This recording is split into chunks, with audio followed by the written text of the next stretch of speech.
o nosso Deus, Ele está nos acompanhando. Ele não dorme. Nós não estamos sozinhos. O texto que nós vamos meditar nessa noite, eu não vou ler assim formalmente, nós vamos estar com a palavra aberta aqui. Ele encontra-se no livro de Isaías. E eu vou lendo aqui paulatinamente à medida que nós formos meditando. E o povo de Israel, nesse período, mais ou menos aí um pouco mais da metade do século VIII, estavam vivendo momentos difíceis, momentos políticos terríveis, momentos militares terríveis. Eles passavam por situações espirituais que levavam eles a padecer de problemas sérios pelos seus comportamentos, porque veremos aqui mais adiante o porquê disso. Os irmãos lembram do último carnaval?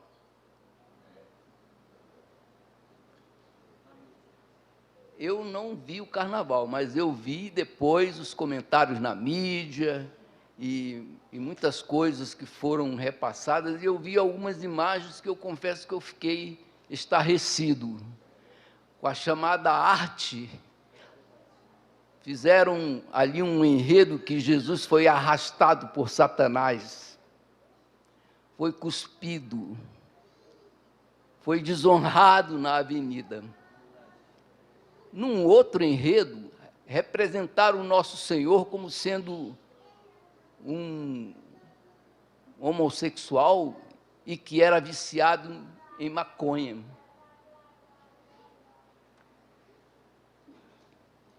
Tal como o povo de Israel lá, há 2.800 anos, que fizeram imagens, ídolos, para adorar no lugar do Deus Altíssimo, do Deus vivo, nós também experimentamos algo semelhante. Porque em Gálatas 6, 7, diz o seguinte: Deus não se deixa escarnecer. É Ele, é a palavra dEle. Quem quiser desafiá-lo, que o faça e arque com as consequências depois. Então está aí, vivemos momentos terríveis de desemprego, empresas fechadas, economias no mundo inteiro abaladas. Mas nós, olhando para esse texto, nós encontramos algumas respostas de Deus, que mesmo diante de quadros assim, Deus não nos esqueceu. Ele está atento a nós. Ele permite que paguemos o preço, porque o pecado, o salário do pecado é a morte. E todas as vezes que nós enveredamos nos caminhos contra o Senhor, nós vamos arcar com as consequências, mesmo que nos arrependamos. Tinha um pastor que ele usava um exemplo de uma tábua cheia de prego. E na hora da pregação dele, ele arrancava os pregos. E ele dizia assim: está vendo, meus irmãos? Assim é o pecador quando se arrepende. Ele retira o pecado dele, mas as marcas ficam. Então, mas aí vamos ao texto. Deus está preocupado conosco, assim como Ele socorreu o povo de Israel lá no passado, Ele está preparando o socorro para os dias de hoje. Isso porque os homens, de um modo geral, perderam o respeito por Ele, né, a reverência, e, por consequência, agora nós estamos pagando pelas nossas escolhas. E Ele permite que chegue o sofrimento, mas não nos deixa sem socorro. Vejamos então no verso 11, o que diz no verso 11: Como pastor, ele cuida do seu rebanho, com o braço ajunta os cordeiros e os carrega no colo, conduz com cuidado as ovelhas que amamentam suas crias, pois ele é amoroso. Não só amoroso, ele tem poder para mudar o quadro e a história. Ele tem poder sobre nós, as criaturas, ainda que sejamos rebeldes em alguns momentos. Ele está no controle, ele fica só dando uma espiada até onde nós vamos, e depois ele nos recolhe de volta. Verso 12 diz assim: quem mediu as águas com a concha de suas mãos, ou com um palmo definiu os limites dos céus? Quem jamais calculou o peso da terra, ou pesou os montes nas balanças e as colinas nos seus pratos? Alguém já calculou o peso da terra em 1798, um cientista inglês. Ele pensa que calculou o peso da terra, Deus já tinha calculado. Ele se intitulou de uma obra que já era de Deus. Quem definiu os limites para o Espírito do Senhor, ou instituiu como seu conselheiro? Verso 14, a quem o Senhor consultou, que pudesse esclarecê-lo e que lhe ensinasse a julgar com justiça? Quem lhe ensinou o conhecimento, ou lhe aponta o caminho da sabedoria? Lá em Provérbios 8, 29, diz assim: quando determinou as fronteiras do mar, para que as águas não violassem a sua ordem, quando marcou os limites dos alicerces da terra, ou seja, quem deu ao mar os seus limites? Eu estou lendo esses textos somente para deixar enfatizado que Deus tem poder e Ele está no controle. Ou seja, qual foi a universidade que o graduou? Qual foi a universidade que Deus fez o mestrado dele, o doutorado dele? Simplesmente não há, porque Ele é o princípio e o fim, o alfa e o ômega. Verso 15, na verdade as nações são como a gota que sobra do balde, para Ele somos como pó da terra, que resta na balança. Para Ele as ilhas não passam de um grão de areia. Verso 17, diante dele todas as nações são como nada. Para eles são sem valor e menos que nada. Agora vamos imaginar Estados Unidos, China, Inglaterra, Reino Unido, França, Brasil, Rússia, todos juntos com suas armas atômicas, com as suas ogivas nucleares ameaçando uns aos outros, não são nada diante de Deus.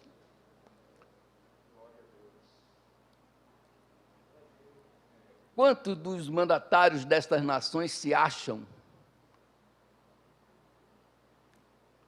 Tem muitos deles que se acham o máximo, não chegam nem perto do seu povo,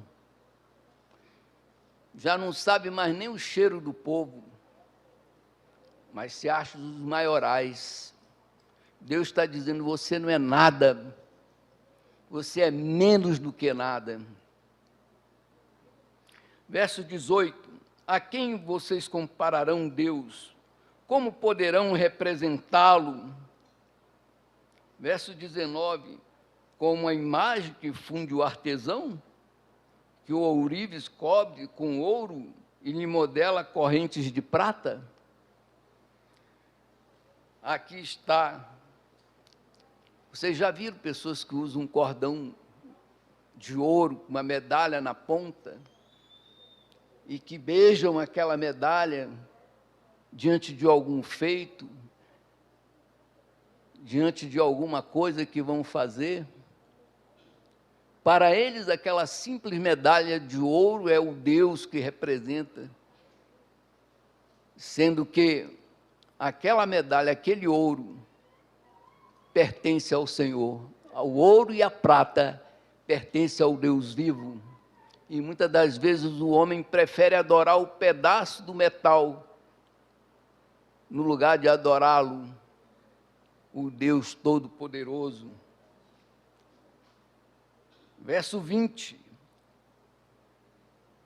Ou como o ídolo do pobre que pode apenas escolher um pedaço de madeira. Aquele que não tem ouro faz um de madeira mesmo, e o adora do mesmo jeito. Mais impressionante ainda. E tem outros que consultam gurus, que depositam sua confiança em cartomantes, pessoas que leem as mãos. Há outros até que depositam sua confiança no pastor da sua igreja. Não que nós não devemos respeitá-lo como nosso pastor, como nosso líder, como aquele que Deus colocou para nos conduzir no caminho. Mas ele não substitui o nosso Deus. Ele é apenas o nosso líder, o nosso pastor aqui na terra. Nós jamais devemos idolatrar pastor. Verso 21. Será que vocês não sabem, nunca ouviram falar? Não lhes contaram desde a antiguidade? Vocês não compreenderam como a terra foi fundada? Verso 22. Ele se assenta no seu trono acima da cúpula da terra, cujos habitantes são pequenos como gafanhotos.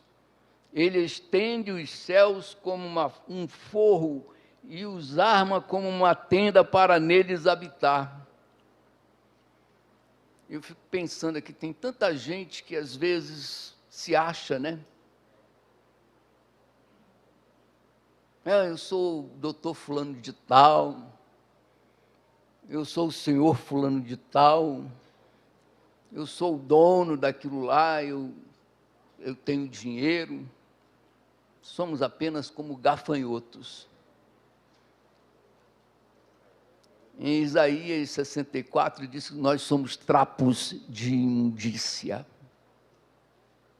Isso que somos diante do Senhor. Verso 23, ele aniquila os príncipes e nada os juízes deste mundo. Tem alguns juízes por essas terras brasis aqui que se acham deuses. Às vezes, em conversa com os advogados, eles dizem assim, o juiz fulano de tal não acha que é Deus, ele não pensa que é Deus, não, ele tem certeza que é Deus.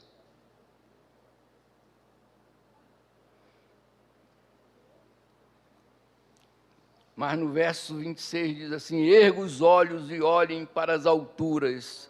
Quem criou tudo isso? Aquele que põe em marcha cada estrela do seu exército celestial, e a todas chamam pelo nome. Tão grande é o seu poder e tão imensa é a sua força, que nenhuma delas deixa de comparecer.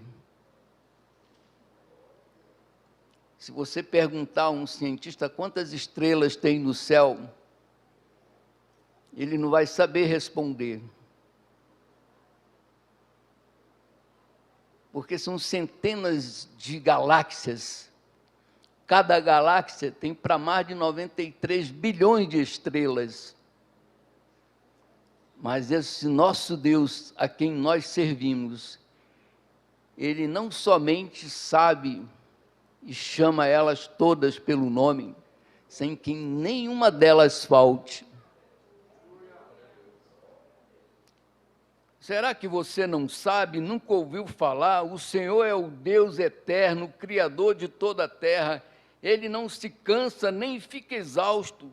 Sua sabedoria é insondável. Ele fortalece ao cansado e dá grande vigor ao que está sem forças. Até os jovens se cansam e ficam exaustos. Os moços tropeçam e caem.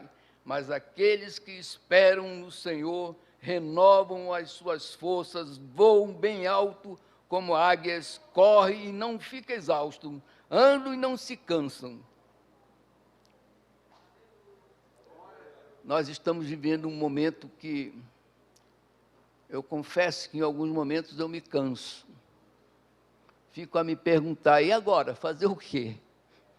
Como sair dessa?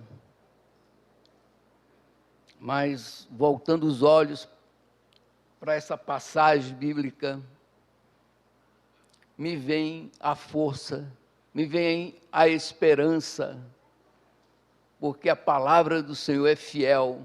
Agora há poucos cantamos que Ele é fiel. Nós somos infiéis, mas Ele é fiel. E a palavra diz assim, aqueles que esperam no Senhor, renovam as suas forças.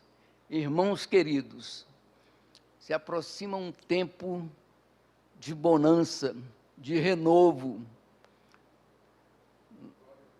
Nós choramos as perdas que tivemos nesse tempo, os prejuízos, mas eles ficarão para trás. E aqueles que dormem no Senhor estão melhor que nós.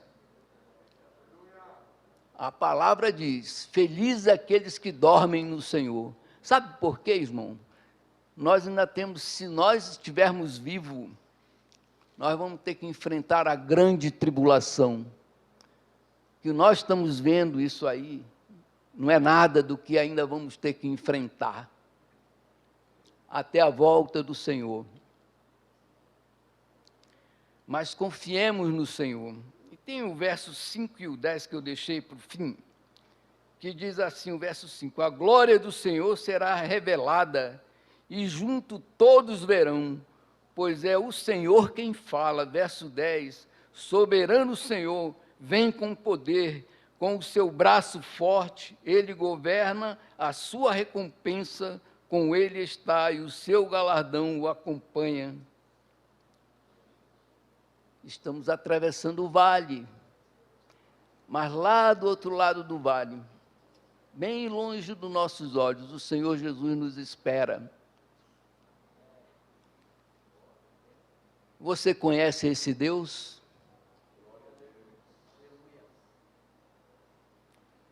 Continue olhando para o alto. Se você não conhece esse Deus, eu gostaria de lhe apresentá-lo essa noite. Esse Deus é Jesus Cristo. É o mesmo que atravessou a Palestina poeirenta, que veio num tempo de dificuldade, nem luz elétrica tinha. Ele, como é o Deus eterno, não existe princípio nem fim, ele poderia deixar para vir agora. Mundo moderno, celular, temos internet, tem até voo espacial, mas ele preferiu vir num tempo para mostrar que ele se rebaixou, se nivelou a nós, se comparou a nós, andou conosco, mas pagou um preço que era meu e seu. O pecado meu e seu foi levado por ele. Aquele julgamento não foi em vão. Jesus sabia pelo que ele passaria. Ele não estava ali inocente. Tanto é que ele preparou os discípulos. Olha, vocês vão se escandalizar comigo daqui a pouco. Porque muitos estavam fazendo plano, alguns estavam fazendo plano de formar um ministério assim que Jesus dominasse Jerusalém. Já tinha gente pedindo para fazer uma tenda do lado direito, outro do lado esquerdo. E ele disse, vocês não sabem de nada, inocente. E quando ele orou, Pai, se possível, passa de mim esse cálice. Todavia, não seja como eu quero, mas como tu queres. É esse Jesus que eu quero apresentar a vocês, que nos ouvem, que nos assistem pelo canal do YouTube. E ele está ecoando a voz dele hoje ainda. Em Mateus 11, 28 a 30, ele está dizendo: venham a mim todos os que estão cansados e sobrecarregados, e eu vos lhe darei descanso. Tomem sobre vocês o meu jugo e aprendam de mim, pois sou manso e humilde de coração, e vocês encontrarão descanso para suas almas, pois o meu jugo é suave e o meu fardo é leve. Jesus manda um recado direto para você em Apocalipse 3,10. Eis que eu estou à porta e bato. Se alguém ouvir a minha voz e abrir a porta, entrarei e cearei com ele e ele comigo. Pense nesse recado do Senhor, abra o seu coração para ele e olhemos todos a grande promessa, a todos quantos o olharem para o alto e o receberem. Em Apocalipse 21:4 diz assim: e ele enxugará dos seus olhos toda lágrima, não haverá mais morte, nem tristeza, nem choro, nem dor, pois a antiga ordem já passou. É que Deus está nos dizendo essa noite: vocês estão passando por momentos difíceis, como há 2.800 anos os judeus também passaram, e muitos ainda vão passar, mas aqueles que me receberem, eu enxugarei dos olhos toda lágrima. Irmãos, essa é a promessa do Senhor que continua ecoando, a despeito de todo esse tempo. Para nós parece assim que não passa, não tem fim, mas isso se justifica porque o nosso tempo de vida é muito curto nessa terra, e Deus é eterno. Ele não tem calendário e nem relógio no pulso dele. O tempo dele não é o nosso tempo. Mas uma coisa eu tenho certeza: aqueles que esperam nele obterão vigor e terão vida eterna com ele para todo sempre. Que Deus nos ajude a não perder de vista essa promessa, a continuar com nossos olhos fitos no alto, porque ele vem, ele é fiel, a palavra dele não mente, ele virá. Estamos preparados? Que Deus nos ajude a permanecer nessa esperança. Amém.